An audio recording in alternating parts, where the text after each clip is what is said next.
Hello, everybody, and welcome here to the Wine with Jimmy channel. Thank you so much for clicking by. What is it all about? Well, this is all about wine education. So if you want to know a little bit extra about a certain topic in wine, this is where you can go. But also, if you are studying the world of wine, you'll find these videos remarkably useful because they do follow the key text and key syllabus of major wine qualifications. Here, I'm doing a video that's along the syllabus of the WSET Level 3. So this is the Wine and Spirit Education Trust Level 3. This is a series on Australia. So let's have a look. Here you go.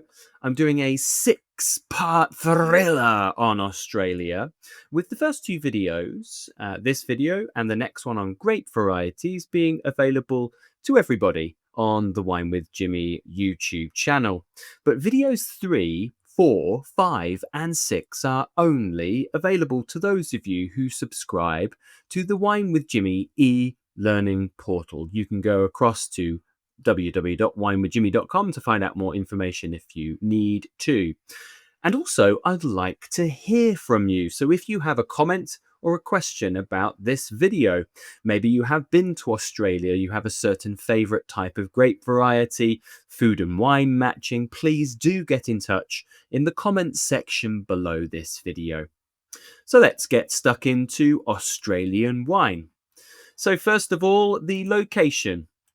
So Australasia is a continent in its own right. Some might say Oceania. But this is our country we're focusing on there, highlighted in red on your map.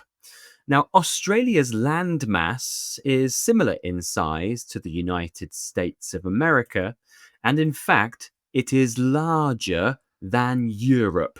So this means it's a significant landmass, and it means that it's very hard to generalize the climatic conditions in Australia. Many people will attempt to, but in fact, it's very difficult because we will have some naturally cold areas all the way to hot, and there are drier and less drier regions, for example, as well. So a diverse range of climates.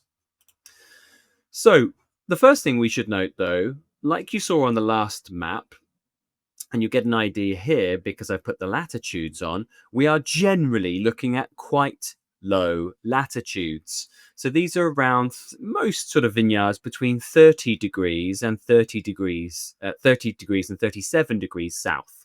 So if you look at, say, the Northern Hemisphere, traditionally Europe, when you're looking at places like most of France, for example, is sitting sort of, 43 to about 50. So that real sort of higher end latitudes, these are much lower latitudes, therefore closer to the equator. So with this lower latitude comes really a more destined, preordained warm or hot climate for the most part. And there are many parts. This is a general map. We're not going to go into the detail of it, but you'll see that there are very warm areas, and that's generally towards the northern areas and central parts of Australia.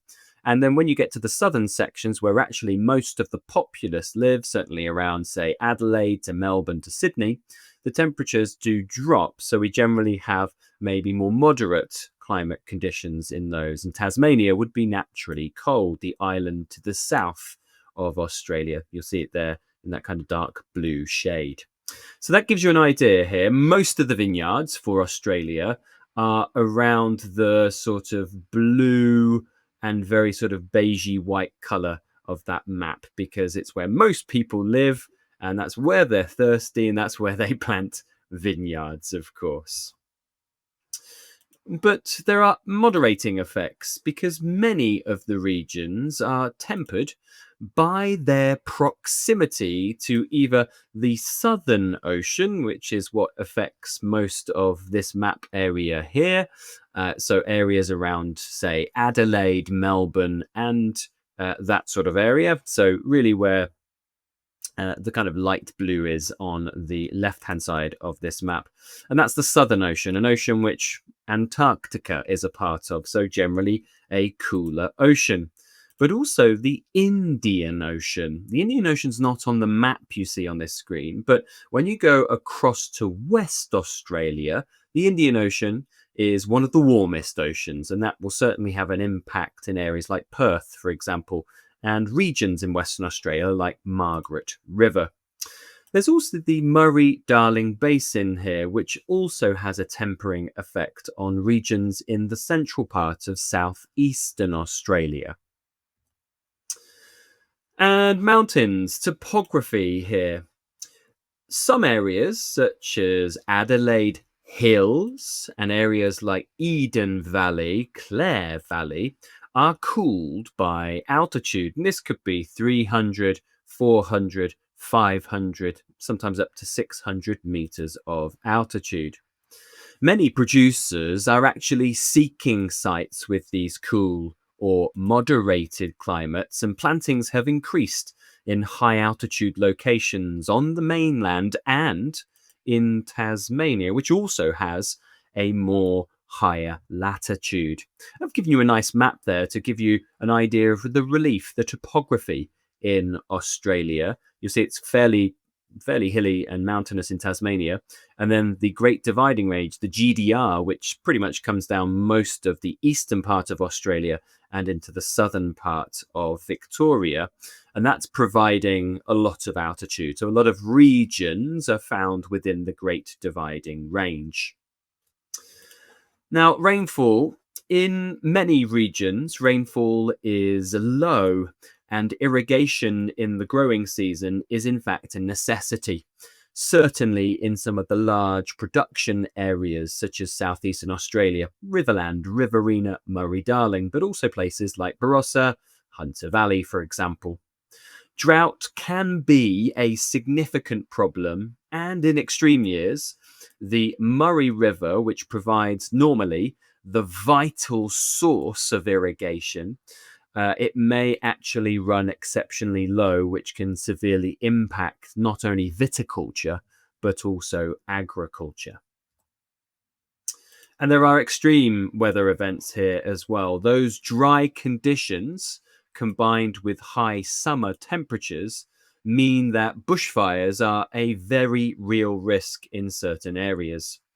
Now, even if the vineyard is not directly burnt to a crisp, it is in fact the smoke from the fires that can come into contact with the grapes, causing a pungent taint in the grapes, therefore into the wine. And it is the Australian Wine Research Institute which has really been pioneering in testing the effects of smoke taint, which people are really utilizing this data and this study and research, because this is not just a problem applicable to Australia. It's found in many parts of Canada, North America, the United States. There are Chile is going through it, South Africa, many parts of the world, including Europe, are going through these bushfires, these wildfires. The graph that you'll see on the right-hand side is a graph from the 2019 year in Australia. And that's the air quality. Having suffered the worst air quality in the world, this poor air quality has set off smoke alarms in the business district and has been classified as greater than hazardous levels for over 30 days. And that's what it actually shows you there, which is crazy. So much higher in 2019 than in previous years. A little bit on the wine laws, just to wrap up this presentation. In Australia, there certainly is a hierarchy of geographical indications. That's GI, geographical indications. And these incorporate zones, regions, and subregions. Zones are large areas without any particular qualifying attributes, so it's fairly flexible. They can either be states like South Australia, for example, Victoria, or they can cover several states, such as southeastern Australia, which covers South Australia, Victoria, and New South Wales. Zones can also make up a part of a state. But with the possible exception of Barossa, these zones are really rarely seen on labels. And then we have the regions and subregions. So regions such as Margaret River, Eden, Clare Valleys, Coonawarra, they can vary in size and are smaller than zones. They must have consistent and distinct qualities from neighbouring regions, so inherent terroir characteristics. And many regions are then split into sub-regions. If there are notable areas that are distinct, when you have that distinct and unique qualities, although a sub-region must fall within one region, some regions are covered by several zones.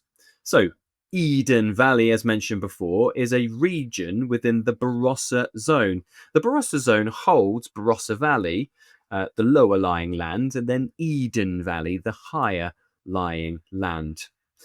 They're within the zone of South Australia, which in turn is in the zone of southeastern Australia. So there's actually multiple zones there as you get smaller and smaller. This gives producers a variety of options when it comes to making up their blends. So if you are sourcing fruit, say, just from the Barossa zone, you will place Barossa on the label. If it is then from partially Barossa, but then say some other parts of South Australia, it's going to be South Australia on the label. But maybe you've had to go a bit further afield and you've sourced some fruit from, say, maybe, let's say, Hunter, then you're actually bringing that into the large area of southeastern Australian zone. Well, okay, that brings the video one to a conclusion. Please do join me for another free video. That's the video on grape varieties of Australia. Once again, if you have a comment or question, please do get in touch, and you can do so by commenting on this video below.